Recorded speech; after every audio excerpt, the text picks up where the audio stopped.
Today I'd like to talk to you all about the concept of failing versus failure. You know, it's really easy as human beings to not experience the success that we were expecting in a particular endeavor and feel badly about that and use that as a reason not to continue. Maybe it's the whole concept of we feel like a failure, that we didn't succeed.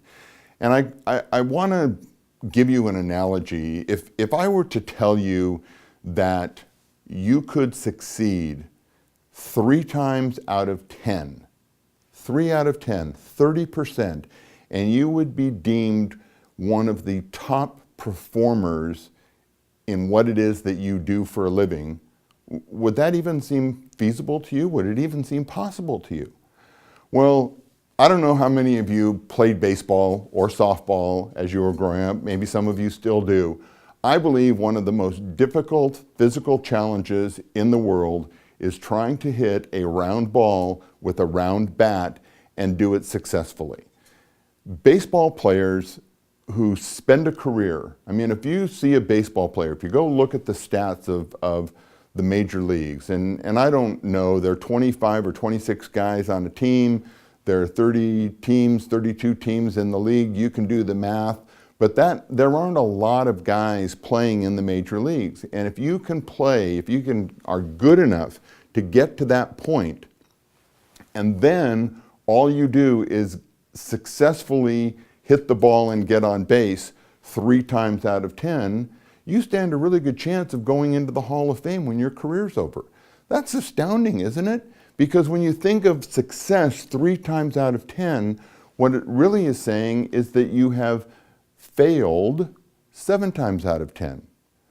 But the difference between people who fail and then continue to attempt to try, because baseball players, they could go 0 for 7. They could make 7 outs and then get 3 hits in a row, and they're 3 for 10.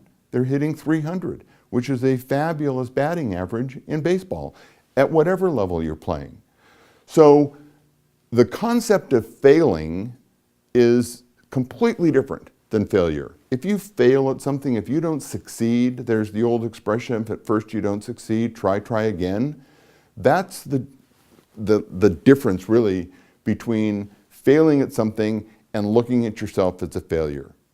Whenever you start to look at yourself as a failure, it's a downward spiral that rapidly goes to the bottom floor.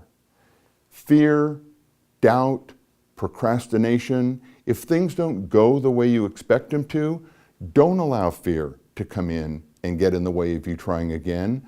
Don't doubt your ability. I'll go back to the baseball player. A baseball player hits a ball, just absolutely crushes a line drive. Couldn't hit it any better, and a shortstop catches it on the line. The batter's out. He has failed. He's not a failure, he's just failed. Does doubt get into his mind? I'm sure it does. Human beings, doubt always gets into your mind. But as soon as doubt gets in, it becomes our job to eliminate it, to boot it out.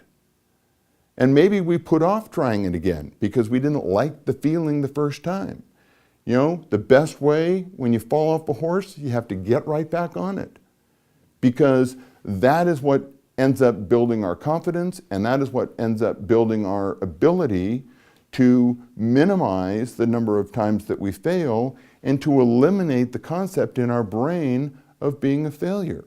So if things don't work out for you the first time, don't let that prevent you from trying it again. Study what it is that you did. What were the circumstances around that event that didn't allow you to have the outcome that you were looking for? That is making failure, or the act of failing, work in your benefit, versus hanging your head, doubting what it is that you're doing, being afraid to try again, and ending up as a failure.